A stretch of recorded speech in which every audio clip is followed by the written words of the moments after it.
bit here. Great. I mean, you came into this orchestra, as Gordon often called it, at a time when... Wasn't it an institution? It was an institution. It was an institution a lot of the time, yes. And not that it needed to be institutionalized. But anyway. There's that too, but we don't want to encourage that. What was your impression?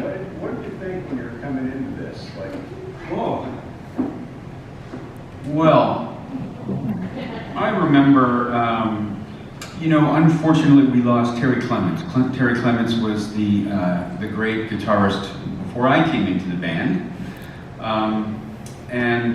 Terry was really ill and Gord needed a backup. So through a whole series of events, I ended up being the guy that got the phone call to come down to Gord's house and rehearse. And I've talked about the first time I did that a number of times, but one thing I don't think I've talked about is the way we would do it, the way Gord would do it.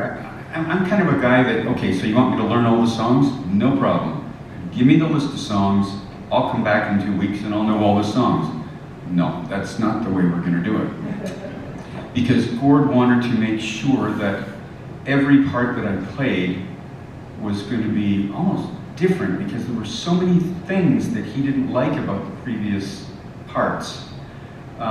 So he would say, learn these 5 songs in 2 weeks' time. I'd go, okay, and I'd learn all of Terry's parts, and then I would come back, and we would play through the parts, and Gord would go, no, I hate that. I hate it. And I'm thinking, I killed it. I thought I played it great. And it was Rick, who's been working with Gord so many years, so he can speak Gord.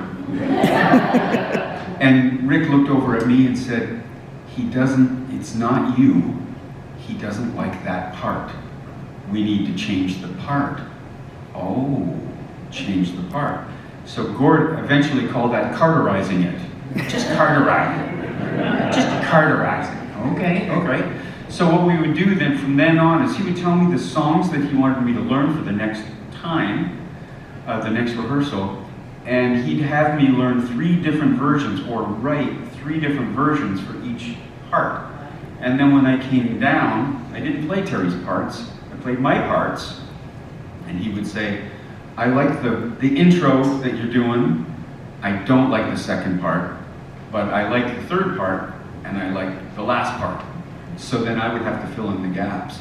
And that was a very difficult thing to do, because when you hear these songs 1,000 times on the radio, you think you're going to play them exactly the way they were recorded. But Gord was always trying to make his songs better and evolve the songs. And that was quite a process. It was quite a challenge, I have to say. Thanks, Moody. Yeah, great insight.